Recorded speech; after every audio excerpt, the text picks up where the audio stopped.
കേരളത്തിലെ മുൻ മുഖ്യമന്ത്രി VS അച്യുതാനന്ദൻ ഇന്ന് 3:20 SUT ഹോസ്പിറ്റലിൽ വെച്ച് മരണമടഞ്ഞു.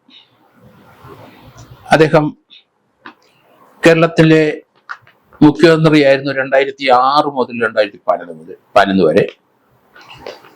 അതിനു മുമ്പ് കേരളത്തിലെ മുഖ്യമന്ത്രിമാരിരുന്ന സമയത്ത് CPM-ന്റെയും കോൺഗ്രസിന്റെയും മുഖ്യമന്ത്രി ഇരുന്ന സമയത്തും അദ്ദേഹത്തിന്റെ ജാജ്വല്യമാനമായ പ്രകടനം നമ്മളെല്ലാവരും കണ്ടിട്ടുണ്ട്. വളരെ സത്യസനായ, നല്ല നെഞ്ചു വിരിച്ച് നടക്കുന്ന ഒരു കമ്മ്യൂണിസ്റ്റുകാരൻ മാത്രമല്ല, അദ്ദേഹം അഴിമതിക്കും അക്രമത്തിനും എതിരായിരുന്നു എന്നാണ്. ഞാൻ എൻ്റെ സർവീസ് കാലഘട്ടത്തില് ഇടമലയാർ അന്വേഷണ കേസിന്റെ അവസാനത്തെ അന്വേഷണ ഉദ്യോഗസ്ഥൻ ഞാനായിരുന്നു. അതിനു മുമ്പ് ഇടമലയാറിന്റെ അന്വേഷണം തുടങ്ങി വെച്ചത് SP ആയിട്ട് റിട്ടയർ ചെയ്ത കൃഷ്ണമൂർത്തി. അദ്ദേഹം ഇന്ന് ജീവിച്ചിരിപ്പില്ല. SP ആയി റിട്ടയർ ചെയ്ത ഗോപിനാഥ്, അദ്ദേഹം ജീവിച്ചിരിപ്പില്ല. പിന്നെ അടുത്ത് SP ആയ യൂസഫ് കുഞ്ഞാറായിരുന്നു ഇടമലയാർ കേസിന്റെ അന്വേഷണ ഉദ്യോഗസ്ഥൻ. അതിനുശേഷം അവസാനം ഞാനായിരുന്നു ഇടമലയാർ കേസിന്റെ അന്വേഷണം നടത്തിക്കൊണ്ടിരുന്നത്. ആ സമയത്താണ് VS ഞാനും തമ്മിലുള്ള അടുപ്പം. ഇടമലയാർ കേസിന്റെ അന്വേഷണ സമയത്ത് എനിക്ക് ക്രൈംബ്രാഞ്ച് ഹെഡ്ക്വാർട്ടേഴ്സ് DYSP ആയിട്ടും അതുപോലെ തന്നെ ക്രൈംബ്രാഞ്ചിന്റെ പല സെൻസേഷണൽ കേസുകളും ഞാൻ അന്വേഷിക്കുന്ന സന്ദർഭത്തിൽ VS അച്യുതാനന്ദൻ എന്നെ വിളിച്ചു. ഞാൻ അദ്ദേഹത്തിനെ പോയി കണ്ടു. അദ്ദേഹം എൻ്റെ അടുത്ത് പറഞ്ഞു, ഇടമലയാർ കേസിന്റെ യൂസഫ് കുഞ്ഞ് SP റിട്ടയർ ചെയ്യുമ്പം ഞാൻ അതിന്റെ അന്വേഷണം ഏറ്റെടുക്കണം എന്ന്. ഞാൻ അദ്ദേഹത്തിൻ്റെ അടുത്ത് ചില ബുദ്ധിമുട്ടുകളൊക്കെ പറഞ്ഞു. കാരണം ഞാനിപ്പം തന്നെ ധാരാളം മർഡർ കേസുകൾ, തെളിയാത്ത കേസുകളൊക്കെ കേരളത്തിലുള്ള സ്റ്റേറ്റ് ബോഡി ജുറിസ്ഡിക്ഷൻ എനിക്ക് എന്ന അധികാരമുള്ളതുകൊണ്ട് അന്വേഷിക്കുന്നുണ്ട്. ധാരാളം കേസുകൾ എൻ്റെ കയ്യിലുണ്ട്. അതെല്ലാം അദ്ദേഹം കേട്ടു സശ്രദ്ധം. എത്ര തിരക്കുണ്ടായാലും ശരി, ഇടമലയാർ കേസിന്റെ അന്വേഷണം ഉദ്യോഗസ്ഥനായ നിങ്ങളെ നിയമിച്ചിട്ടുണ്ട്, യൂസഫ് കുഞ്ഞിൽ നിന്ന് അധികാരം ഏറ്റെടുക്കണം. VS അച്യുതാനന്ദനാണ് പറയുന്നത്. നമുക്ക് മാറി പറയാനോ ചിന്തിക്കാനോ കഴിയില്ല. അദ്ദേഹം എന്നെ കണ്ടെത്തിയത് എങ്ങനെയാണെന്നാണ് പിന്നെ എൻ്റെ ചിന്ത. അദ്ദേഹം വളരെ ക്ലവറായ ഒരു രാഷ്ട്രീയ നേതാവാണ്, നമുക്ക് എല്ലാവർക്കും അറിയാം. കേരളത്തില് രാഷ്ട്രീയ ചിന്തയില്ലാത്ത, ജാതി മത ചിന്തയില്ലാത്ത, കൈക്കൂലി വാങ്ങാത്ത, മദ്യപിക്കാത്ത ഒരു പോലീസ് ഉദ്യോഗസ്ഥനെ അദ്ദേഹം കണ്ടെത്തണം. അദ്ദേഹം കേരളത്തിലെ 14 ജില്ലകളിലുള്ള ജില്ലാ സെക്രട്ടറിമാരോടും CPM-ന്റെ ജില്ലാ സെക്രട്ടറിമാരും അങ്ങനെ ഉള്ള പോലീസ് ഉദ്യോഗസ്ഥരുടെ ലിസ്റ്റ് തയ്യാറാക്കാൻ പറഞ്ഞു എന്നാണ് ഞാൻ അറിഞ്ഞത്. കൈക്കൂലി വാങ്ങാത്തതും മദ്യപിക്കാത്തതും ആ ലെവലിലുള്ള 3 ഓഫീസർമാരെ അദ്ദേഹത്തിന് കണ്ടെത്താൻ കഴിഞ്ഞുള്ളൂ കേരളത്തിലെ. ഏതെങ്കിലും രാഷ്ട്രീയ പാർട്ടിയുടെ ചായ്വ് ഉണ്ടാവും, അല്ലെങ്കിൽ മദ്യപാനിയായിരിക്കും, അല്ലെങ്കിൽ കൈക്കൂലി വാങ്ങുന്നതായിരിക്കും, അല്ലെന്നുണ്ടെങ്കിൽ ജാതി ചിന്തയൊക്കെ അല്പസ്വല്പമൊക്കെ വരുന്ന ആളായിരിക്കാം. എന്തായാലും അദ്ദേഹം 3 പേരെ തിരഞ്ഞെടുത്തതിൽ ഫസ്റ്റ് റാങ്ക് എനിക്കായിരുന്നു. സെക്കൻഡ് റാങ്ക് ജോഷുവ, നമുക്ക് ISR കേസിനകത്തൊക്കെ പെട്ടിരിക്കുന്ന ജോഷുവ ആയിരുന്നു 2ാം സ്ഥാനം. പിന്നെ അന്ന് DYSP ആയിരുന്നു, പിന്നീട് SP ആയ എൻ്റെ തന്നെ ഒരു ശിഷ്യനായ ഒരു SP, അദ്ദേഹത്തിൻ്റെ പേരുണ്ടായിരുന്നു. അദ്ദേഹം SNDP വിഭാഗത്തിലുള്ള ആളാണ്. ഈ 3 പേരിൽ എനിക്ക് നറുക്ക് വീണു. എനിക്കൊന്നും പറയാൻ പറ്റൂല. ഞാൻ DGPയെ കണ്ടു, പിന്മാറാൻ നോക്കി, സമ്മതിച്ചില്ല. DGPക്ക് അവിടെ വോയിസ് ഒന്നുമില്ല. VS തീരുമാനിച്ചു കഴിഞ്ഞാൽ അതിനകത്ത് മാറ്റമൊന്നുമില്ല. ഏതായാലും അന്വേഷണം ഞാൻ ഏറ്റെടുത്തു. VS-നെ പല സന്ദർഭത്തിലും കണ്ടു, എന്നെ വിളിച്ചു, സംസാരിക്കും, കേസിന്റെ പുരോഗതി സംസാരിക്കും. ഞാൻ അന്വേഷണം ഏറ്റെടുത്ത ശേഷമാണ് അതിന്റെ ട്രയലിന്റെ അവസാനം ഒരു കൊല്ലം R ബാലകൃഷ്ണപിള്ളയെ ശിക്ഷിക്കുകയും ചെയ്തു.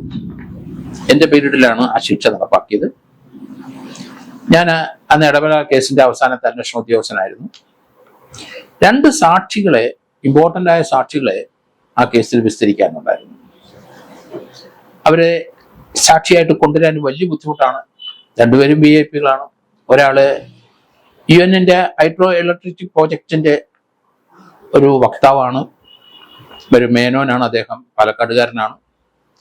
അദ്ദേഹം ലോകം മുഴുവൻ സഞ്ചരിക്കും UN-ന്റെ ആവശ്യപ്രകാരം. ഇന്ത്യയിൽ വളരെ ചുരുക്കമായിട്ടേ വരുള്ളൂ. അദ്ദേഹമാണ് ഒരു സാക്ഷി. അദ്ദേഹത്തിന് പല സന്ദർഭത്തിലും കോടതി സമൻസ് അയച്ചിട്ട് അദ്ദേഹത്തിന് ഇന്ത്യയിൽ അത് സെർവ് ചെയ്യാൻ പറ്റിയില്ല. അദ്ദേഹം ഇന്ത്യയിലില്ല. പിന്നെ ആസാമിലുള്ള ഒരു എഞ്ചിനീയർ, ചീഫ് എഞ്ചിനീയർ ആണ്, അദ്ദേഹം റിട്ടയർ ചെയ്തു. അദ്ദേഹം ഒരു ഹാർട്ട് പേഷ്യൻ്റ് ആണ്, യാത്ര ചെയ്യാൻ ബുദ്ധിമുട്ടാണ്. അദ്ദേഹം ആസാമിലുണ്ട്. ഇടമല അന്വേഷണ കമ്മീഷന്റെ ജഡ്ജ് എന്നെ വിളിച്ചിട്ട് എങ്ങനെയെങ്കിലും ഈ സാക്ഷികളെ ഹാജരാക്കണം, ആക്കിയേ പറ്റൂ. ഇത്രയും ദിവസം ആയിട്ട് നമുക്ക് അവരെ കൊണ്ടുവരാനോ കോടതിയിൽ വിസ്തരിക്കാനോ കഴിയുന്നില്ല. എന്തായാലും എന്നെ ജഡ്ജി പ്രത്യേകമായിട്ട് പറഞ്ഞു, ഏത് ദിവസം അവർ വരാൻ തയ്യാറാണേലും ആ ദിവസം തന്നെ കോടതി അത് ഷെഡ്യൂൾ ചെയ്യാം, അങ്ങനെയുള്ള കാര്യത്തിൽ ബുദ്ധിമുട്ടണ്ട. ഞാൻ അദ്ദേഹത്തിനെ കണ്ടു. എന്തായാലും ഞാൻ പാലക്കാട് പല സന്ദർഭത്തിലും പോയിരുന്നു. അദ്ദേഹത്തിന്റെ മേനോൻ സാറിന്റെ വീട്ടിൽ പോയിരുന്നു.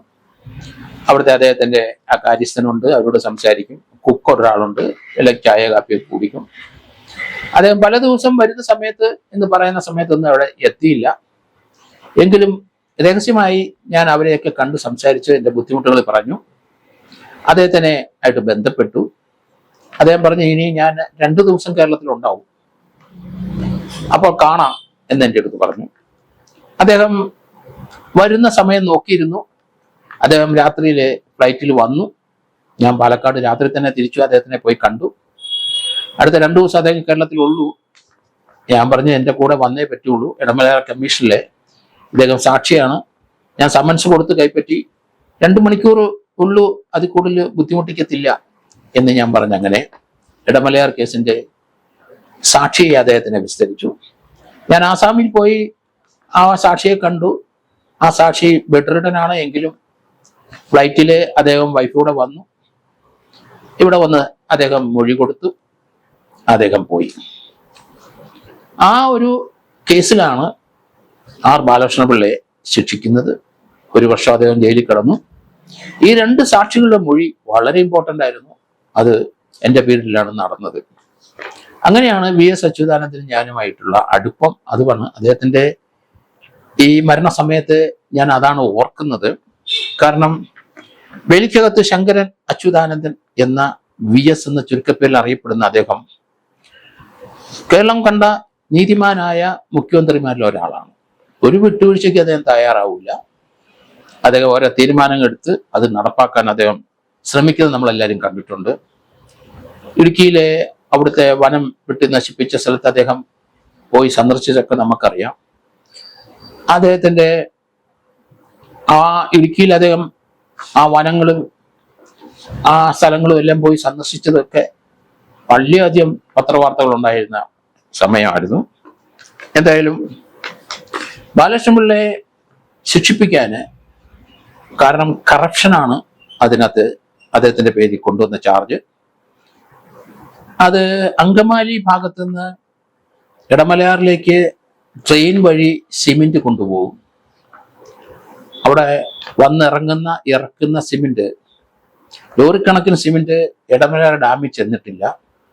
പകരം ഇവിടെ നിന്ന് അത് മറച്ചു വെക്കപ്പെട്ടു എന്നാണ് ആരോപണം.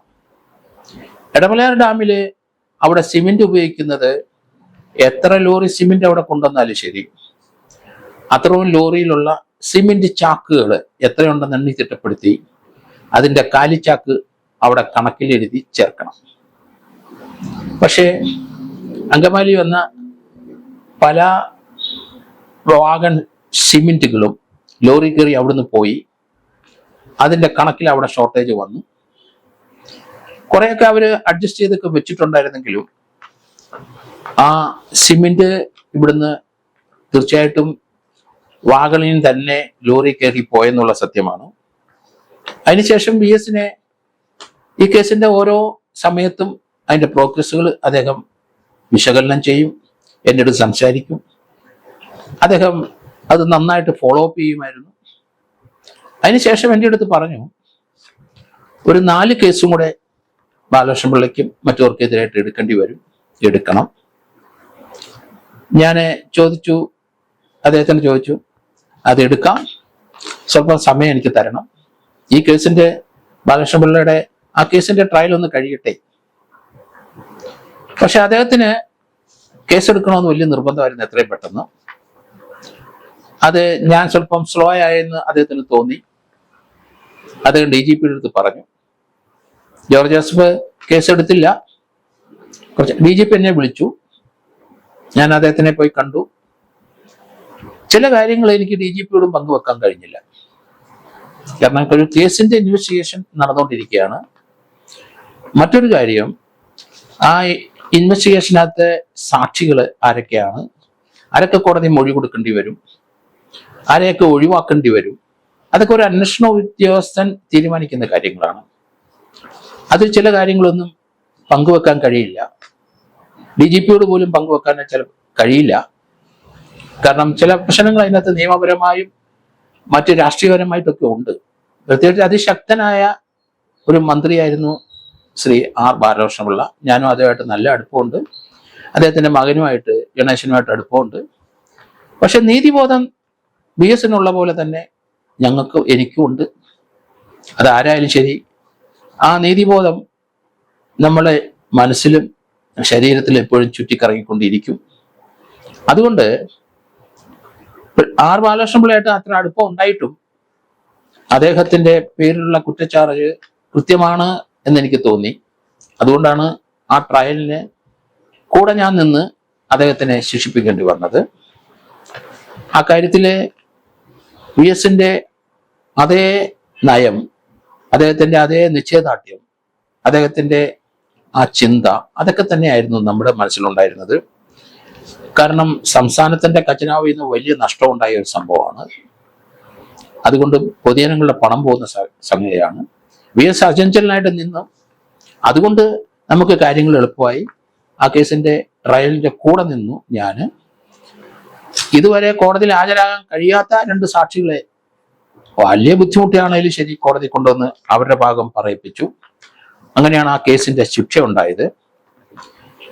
ഈ ഇടമലയാർ കേസിന്റെ അന്വേഷണത്തിൽ പ്രത്യേക ഒരു ഓഫീസ് തന്നെ PMG ജംഗ്ഷനിലുണ്ടായിരുന്നു.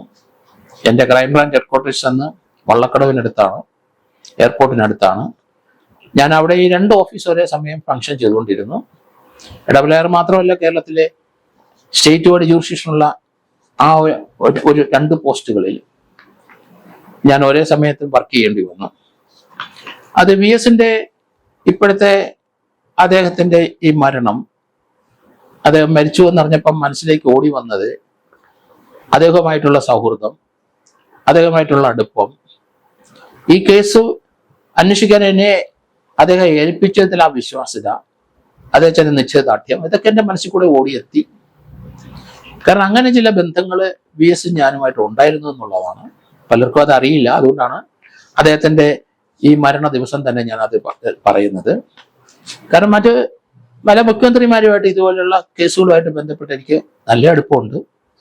അതൊന്നും വെളിയിൽ അച്യുതാനന്ദന്റെ കൂടാതെ അവിടെ EK നായനാരുമായിട്ട് അടുപ്പമുണ്ട്. അതുപോലെ തന്നെ മുൻ മുഖ്യമന്ത്രി കരുണാകരനുമായിട്ട് അടുപ്പമുണ്ടായിരുന്നു. AK ആന്റണിയായിട്ട് യാതൊരു അടുപ്പവുമില്ല. ഉമ്മൻചാണ്ടിയായിട്ട് അടുപ്പമുണ്ടായിരുന്നു. കാരണം വളരെ ഉന്നതമായ ചില കേസുകളുടെയൊക്കെ അന്വേഷണം ഒരു കാലഘട്ടത്തിൽ ഞാൻ നടത്തിക്കൊണ്ടിരുന്നതുകൊണ്ട് അവരുമായിട്ട് നേരിട്ട് ബന്ധപ്പെടേണ്ടി വന്നിരുന്നു. എങ്കിലും അച്യുതാനന്ദനുമായിട്ടുള്ള വളരെ നല്ല രീതിയിലുള്ള അടുപ്പം ഒരു കേസുമായിട്ട് ബന്ധപ്പെട്ടിട്ടാണ്. സംസ്ഥാനത്തെ ഏറ്റവും ശക്തനായ ഒരു മന്ത്രിയായിരുന്ന R ബാലകൃഷ്ണപിള്ളയെ ശിക്ഷിപ്പിക്കാനുള്ള നടപടിയിൽ കൂടെയാണ് ഞാൻ അദ്ദേഹത്തിന്റെ ഒപ്പം നിന്നത്. ഏതായാലും അതൊക്കെ ഇപ്പം മനസ്സിൽ കൂടെ ഓടിയെത്തുന്നു. VSന്റെ ഞാനും അദ്ദേഹമായിട്ട് എൻ്റെ അടുപ്പം പലർക്കും അറിയില്ല.